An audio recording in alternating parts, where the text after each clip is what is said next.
Hello friends, ನಮಸ್ಕಾರ. Welcome back to my YouTube channel Divya Kannadathi. ಇವತ್ತು ಏನು ಸ್ಪೆಷಲ್ ವೀಡಿಯೋ ಅಂತ ಹೇಳಿದ್ರೆ, ನಮ್ಮ ಚಿಕ್ಕಮಗಳೂರಲ್ಲಿ ಈ ರೀತಿ ಒಂದು ಮೇಳವನ್ನು ಆಯೋಜಿಸಿದ್ರು. ಅದಕ್ಕೆ ನಿಮಗೆ ಎಲ್ಲರಿಗೂ ಕರ್ಕೊಂಡು ಹೋಗೋಣ ಅಂತ ಈ ವಿಡಿಯೋನ ಮಾಡಿದ್ದೀನಿ. ಇಲ್ಲೇ ನಮ್ಮ ಮನೆಯವರು ಡ್ಯೂಟಿ ಮಾಡೋದು, ಇದೇ ನಮ್ಮ ಮನೆಯವರ ಆಫೀಸ್ ಹತ್ರನೇ ಈ ಮೇಳವನ್ನು ಹಾಕಿದ್ರು. ಫೈನಲಿ ಕಾರೆಲ್ಲ ಪಾರ್ಕಿಂಗ್ ಮಾಡಿ ನಾನು ಮತ್ತು ನನ್ನ ಮಕ್ಕಳು ಹಸ್ಬೆಂಡ್ ಎಲ್ಲ ಹೊರಟ್ವಿ. ಕಾರ್ ನಿಲ್ಲಿಸಿದ್ರಿಂದ ಒಂದು ಸ್ವಲ್ಪ ವಾಕೇಬಲ್ ಡಿಸ್ಟೆನ್ಸಲ್ಲೇ ಅದಿತ್ತು. ಯಾಕೆಂದರೆ ತುಂಬ ಕ್ರೌಡ್ ಇದ್ದಿದ್ದರಿಂದ ಹತ್ತಿರ ಹೋಗ್ಬಿಟ್ಟು ಕಾರನ್ನು ಪಾರ್ಕ್ ಮಾಡೋಷ್ಟು ಜಾಗ ಅಲ್ಲಿರಲಿಲ್ಲ. ಹಾಗಾಗಿ ಫೈನಲಿ ನಾವು ರೀಚ್ ಆದ್ವಿ. ನೋಡಿ ಎಷ್ಟು ಕ್ರೌಡ್ ಇದೆ ಅಂತ ನೀವೇನೇ ನೋಡಬಹುದು. ಅಷ್ಟು ಜನ ಬಂದಿದ್ರು. ಇದಕ್ಕೆ ಯಾವುದೇ ರೀತಿ ಎಂಟ್ರಿ ಫೀಸ್ ಇಲ್ಲ. ಇಲ್ಲಿ ನಮ್ಮ ಸಂಸ್ಕೃತಿ ಆಗಿರ್ಬೋದು, ನಮ್ಮ ಚಿಕ್ಕಮಗಳೂರಿನಲ್ಲಿರುವಂತಹ ಸೊಗಡು ಆಗಿರಬಹುದು, ನಮ್ಮ ನಾಡಿನ ಸೊಗಡನ್ನು ಇಲ್ಲಿ ಒಂದು ಕ್ರಿಯೇಟ್ ಮಾಡಿದ್ದಾರೆ ಅಂತಲೇ ಹೇಳಬಹುದು. ನೋಡಿ ಎಷ್ಟು ಚೆನ್ನಾಗಿ ಮಾಡಿದ್ದಾರೆ. ಇದೆಲ್ಲ ಬರೀ ಒಂದು ಕಾಳುಗಳಲ್ಲಿ ನೀವು ನೋಡ್ಬೋದು. ಹೆಸರು ಕಾಳಾಗಿರ್ಬೋದು, ಕಡಲೆ ಕಾಳಾಗಿರ್ಬಹುದು, ಅಥವಾ ಉದ್ದಿನ ಕಾಳಾಗಿರ್ಬೋದು, ಆ ರೀತಿ ಒಂದು ಕಾಳಲ್ಲಿ ಈ ಥರ ಡೆಕೋರೇಷನ್ ಮಾಡಿದ್ದಾರೆ. ಮತ್ತು ಎಲ್ಲಿ ನೀವು ನೋಡಿದ್ರು ಒಂದು ಜಾತ್ರೆ ಫೀಲನ್ನು ಕೊಡ್ತಾ ಇತ್ತು. ನನಗೂ ಅಂತೂ ತುಂಬಾ ಖುಷಿ ಆಯಿತು. ಮಕ್ಕಳಿಗೂ ಒಂದು ಇವಾಗಿನ ಮಕ್ಕಳು ನಿಮಗೆ ಗೊತ್ತಿದೆ, ನಾವೆಲ್ಲ ಚಿಕ್ಕವ್ರು ಇರಬೇಕಾದ್ರೆ ಹಳ್ಳಿ ಸೊಗಡಾಗಿರಬಹುದು, ನಮಗೆ ಎಲ್ಲದೂ ನಮಗೆ ಗೊತ್ತಾಗ್ತಾ ಇತ್ತು. ಈಗಿರುವಂತಹ ಸಿಟಿ ಮಕ್ಕಳಿಗಂತೂ ಏನೂ ಗೊತ್ತಾಗಲ್ಲ. ಈ ಥರ ಒಂದೊಂದು ಮೇಳವನ್ನು ಆಯೋಜಿಸೋದ್ರಿಂದ ನಮ್ಮ ಸೊಗಡನ್ನು ಮಕ್ಕಳಿಗೆ ತೋರಿಸ್ದಾಗೂ ಆಗುತ್ತೆ ಅಲ್ವಾ. ಇದು ನೋಡಿ, ಈ ಸರಿ ಕಪ್ಪು ಬಂದಿದ್ದರಿಂದ RCBಗೆ ಅದೊಂದು ಸ್ಟ್ಯಾಚ್ಯೂನ ಮಾಡಿದ್ರು, ಹಾಗೆ ಸೆಲ್ಫಿ ಫ್ರೇಮ್ನ ಮಾಡಿದ್ರು. ಮತ್ತು ಅಲ್ಲಲ್ಲಿ ಅವರವ್ರದ್ದು ಮೇಳಗಳು, ಅಂದರೆ ಇವಾಗ ಹಪ್ಪಳ ಆಗಿರ್ಬೋದು, ಸೆಣ್ಗೆ ಆಗಿರಬಹುದು, ಅಥವಾ ಏನಾದರೂ ವಿಶೇಷ ಇರುವಂತಹ ಎಣ್ಣೆಗಳಾಗಿರ್ಬೋದು, ಕಾಲು ನೋವು ಕೈ ನೋವಿಗಾಗಿರ್ಬೋದು, ಆ ಥರ ಎಲ್ಲ ಶಾಪ್ಗಳನ್ನ ಹಾಕೊಂಡಿದ್ರು. ಹಾಗೆ ಇದು ನೋಡಿ, ನಮ್ಮ ಪೂರ್ವಜರು ಮಾಡಿರುವಂತಹ ಸಾಧನೆಗಳನ್ನು ಇದು ಪ್ರತಿಬಿಂಬಿಸುತ್ತೆ ಅಂತಲೇ ಹೇಳ್ಬೋದು. ಮತ್ತು ಹಳೆ ಕಾಲದ ವಸ್ತುಗಳನ್ನು ಇಲ್ಲಿ ವಸ್ತು ಸಂಗ್ರಹಾಲಯ ಮೂಲಕ ಆ ರೀತಿ ಒಂದು ಎಲ್ಲ ಜೋಡಿಸಿದ್ರು. ನೀವು ನೋಡಬಹುದು, ಫೋಟೋ ತೆಗೆಯೋದು ಆಗಿರಬಹುದು, ಕ್ಯಾಮ್ರಾ ಮತ್ತು ಹೆಲ್ಮೆಟ್, ಯುದ್ಧಗಳಿಗೆಲ್ಲ ಬಳಸಿದ್ದಂಥ ಹೆಲ್ಮೆಟ್ ಆಗಿರಬಹುದು, ಹಳೆ ಕಾಲದ ಚಾಕುಚೂರಿಗಳಾಗಿರಬಹುದು, ಬಂದೂಕುಗಳು, ಪಿಸ್ತೂಲ್ಗಳಾಗಿರಬಹುದು, ಮತ್ತು ಕತ್ತಿ, ಕುಡುಗೋಲುಗಳು ಮತ್ತು ತಲವಾರ್ಗಳು, ಪ್ರತಿಯೊಂದನ್ನು ಇಲ್ಲಿ ತೋರಿಸಿದ್ರು. ನೀವು ನೋಡಬಹುದು, ಬಾಣಗಳು ಹಿಂದಿನ ಕಾಡಲ್ಲೆಲ್ಲ ವಾಸ ಮಾಡ್ಬೇಕಾದ್ರೆ ಯಾವ ರೀತಿ ಬಾಣಗಳನ್ನು ಅಥವಾ ಚಾಕುಚೂರಿಗಳನ್ನು ಯೂಸ್ ಮಾಡ್ತಿದ್ರು, ಅವನ್ನೆಲ್ಲ ಇಲ್ಲಿ ತೋರಿಸಿದ್ದಾರೆ. ಈ ರೀತಿ ಒಂದು ಹಾಕಿರೋದ್ರಿಂದ ನಮ್ಮ ಮಕ್ಕಳಿಗೆಲ್ಲ ಇದ್ರ ಬಗ್ಗೆ ನಾವು ನೀಟಾಗಿ ಪರಿಚಯಿಸ್ಬೋದು. ಇದೆಲ್ಲ ಏನು, ಯಾವ ಕಾಲದಲ್ಲಿ ಇದೆಲ್ಲ ಯೂಸ್ ಮಾಡ್ತಿದ್ರು ಅಂತ ಹೇಳ್ಬಿಟ್ಟು ನೀವು ನೋಡ್ಬೋದು. ಎಲ್ಲ ನೀಟಾಗಿ ಜೋಡಿಸಿದ್ರು. ಹಾಗೆ ನೋಡಿ, ಹಳೆ ಕಾಲದ ಟೇಪ್ ರೆಕಾರ್ಡ್ ಆಗಿರಬಹುದು, ಅಥವಾ ಕ್ಯಾಮ್ರಾಗಳಾಗಿರ್ಬೋದು, ಮತ್ತು ಪುಟ್ಟ ನೋಡಿ ಬಿತ್ತಕ್ಕೆ ಕಾಳು ಬೆಳೆಗಳನ್ನು ಬಿತ್ತಕ್ಕೆ ಯೂಸ್ ಮಾಡ್ತಿರೋದಾಗಿರ್ಬೋದು, ಅಥವಾ ತಪಾಸ್ಗಳಾಗಿರಬಹುದು, ಹಳೆ ಕಾಲದ್ದು ಮರದಿಂದ ಮಾಡಿರುವಂತಹ ಡಬ್ಬಿಗಳಾಗಿರ್ಬೋದು, ಹಳೆ ಕಾಲದ ನಾಣ್ಯಗಳನ್ನು ಇಲ್ಲಿ ತೋರಿಸಿದ್ದಾರೆ. ಇವೆಲ್ಲ ನೋಡಿ ಮಕ್ಕಳಂತೂ ತುಂಬಾನೇ ಖುಷಿಪಟ್ಟರು. ಹಾಗೆ ಒಂದು ಬುದ್ಧನ ಬ್ಯೂಟಿಫುಲ್ ಆದ ಸ್ಟ್ಯಾಚ್ಯೂವನ್ನು ಹಾಕಿದ್ರು. ಇದು ನೋಡಿ, ನಮ್ಮ ಚಿಕ್ಕಮಗಳೂರಿನ ಫೇಮಸ್, ನಿಮಗೆ ಗೊತ್ತಿರಬಹುದು, ದೇವಿರಮ್ಮ, ಅದನ್ನು ಮಾಡಿದ್ರು. ಮತ್ತು ಸಾಲುಮರದ ತಿಮ್ಮಕ್ಕ ಅವ್ರದ್ದು ಒಂದು ಸ್ಟ್ಯಾಚ್ಯೂನ ಮಾಡಿದ್ರು. ಇದು ನಮ್ಮ ಕನ್ನಡ ನಾಡಿನ ಸೊಗಡನ್ನು ಇನ್ನೂ ಹೆಚ್ಚು ಮಾಡಿತ್ತು ಅಂತಲೇ ಹೇಳಬಹುದು ಈ ಒಂದು ಮೇಳ.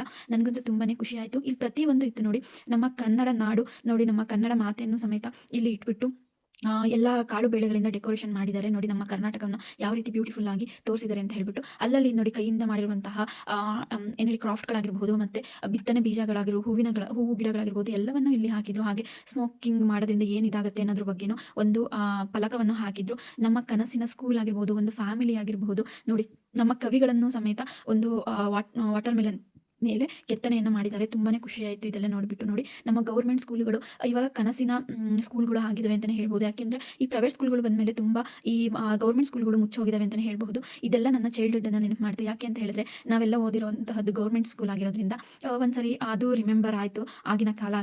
ಮತ್ತು ನೋಡಿ, ಹೂವಿನಲ್ಲೇ ಪ್ರತಿಯೊಂದನ್ನು ಇಲ್ಲಿ ತೋರಿಸಿದ್ದಾರೆ. ನೋಡಿ, ಪ್ರತಿಯೊಂದು ಹೂವಿನಲ್ಲೇ ಡೆಕೋರೇಷನ್ ಮಾಡಿರುವಂತಹದ್ದು. ಹಾಗೆ ಯಾವ ಕಡೆ ನೋಡಿದ್ರು ಹೂಗಳಿಂದನೇ ಈ ಮೇಳ ತುಂಬಿತ್ತು ಅಂತಲೇ ಹೇಳ್ಬಹುದು. ಹಾಗೆ ಇಲ್ಲಿ ನೋಡಿ, ಬಿತ್ತನೆ ಯಾವ ರೀತಿ ಮಾಡೋದು, ಅಥವಾ ನೀರಿಂದು ವ್ಯವಸ್ಥೆಯನ್ನು ಯಾವ ರೀತಿ ಮಾಡಬಹುದು, ಪ್ರತಿಯೊಂದನ್ನು ಇಲ್ಲಿ ಕ್ರಿಯೇಟಿವ್ ಆಗಿ ಮಾಡಿ ತೋರಿಸಿದ್ದಾರೆ ಅಂತಲೇ ಹೇಳ್ಬಹುದು. ಅಲ್ಲಲ್ಲಿ ಪುಟ್ಟ ಕೆರೆಗಳಾಗಿರಬಹುದು, ಬಾವಿಗಳನ್ನು ಮಾಡಿದ್ದಾರೆ. ಮತ್ತು ಅಲ್ಲಲ್ಲಿ ಜೋಳ ಆಗಿರಬಹುದು, ರಾಗಿ ಆಗಿರಬಹುದು, ಸಜ್ಜೆ ಆಗಿರಬಹುದು, ಪ್ರತಿಯೊಂದನ್ನು ನೆಟ್ಟಿದ್ದಾರೆ.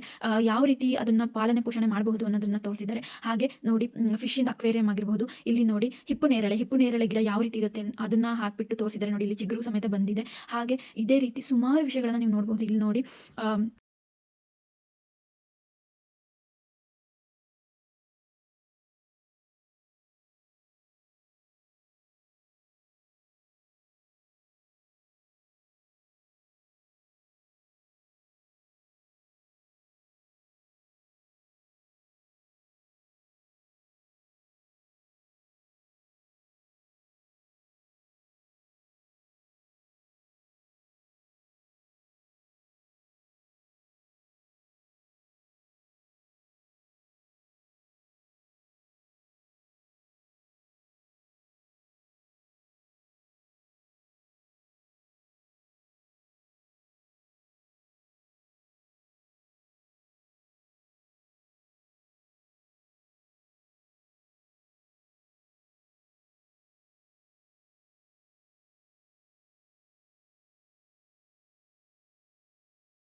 ರೇಷ್ಮೆ ಗೂಡು ಮತ್ತು ಯಾವ ರೀತಿ ಅದು ಪ್ರೋಸೆಸಿಂಗ್ ಆಗುತ್ತೆ ಅನ್ನೋದನ್ನು ಇಲ್ಲಿ ತೋರಿಸಿದ್ದಾರೆ. ಚಿಕ್ಕ ಮರಿಗಳಿಂದ ಹಿಡಿದು ರೇಷ್ಮೆ ಆಗೋವರೆಗೂ ಯಾವ್ಯಾವ ರೀತಿ ಪ್ರೊಸೆಸಿಂಗ್ ಆಗುತ್ತೆ ಅಂತ ತೋರಿಸಿದ್ದಾರೆ. ಹಾಗೆ ನೋಡಿ ಅದರಿಂದ ತಯಾರಿಸಿದಂತಹ ರೇಷ್ಮೆ ಬಟ್ಟೆಗಳನ್ನು ಇಲ್ಲಿ ಉಡುಪುಗಳನ್ನು ಹಾಕಿ ತೋರಿಸಿದ್ದಾರೆ. ಹಾಗೆ ನೋಡಿ ಪ್ರತಿಯೊಂದು ಗಿಡಗಳನ್ನು ಇಲ್ಲಿ ನರ್ಸರಿ ರೂಪದಲ್ಲಿ ಮಾಡಿರಬಹುದು. ಆಮೇಲೆ ರೇಷ್ಮೆ ಇಲಾಖೆಯನ್ನು ತೋರಿಸಿರೋದಾಗಿರಬಹುದು. ಅದರಿಂದ ನೋಡಿ ತಯಾರಿಸಿದಂತಹ ಶಲ್ಯ ಮತ್ತು ಪಂಚೆ ಆಗಿರಬಹುದು, ಮತ್ತು ಶರ್ಟ್ಗಳನ್ನು, ಸ್ಯಾರಿಗಳನ್ನು ತೋರಿಸಿದ್ದಾರೆ. ನೋಡಿ ಹುಳಗಳು ಆಗಿರಬಹುದು, ಮತ್ತು ನೋಡಿ ಪ್ರತಿಯೊಂದು ಯಾವ ರೀತಿ ಅದನ್ನು ಸಂಸ್ಕರಣೆ ಆಗುತ್ತೆ ಅನ್ನೋದು A to Z ಇಲ್ಲಿ ವಿಷಯವನ್ನು ತೋರಿಸಿದ್ದಾರೆ. ಈ ರೀತಿ ಅತಿ ಹೆಚ್ಚು ಮೇಳಗಳನ್ನು ಮಾಡೋದ್ರಿಂದ ನಮ್ಮ ಯುವ ಪೀಳಿಗೆಗೆ ಇನ್ನಷ್ಟು ನಾಲೆಡ್ಜ್ ಬರುತ್ತೆ ಅಂತ ನನಗನ್ನಿಸ್ತು.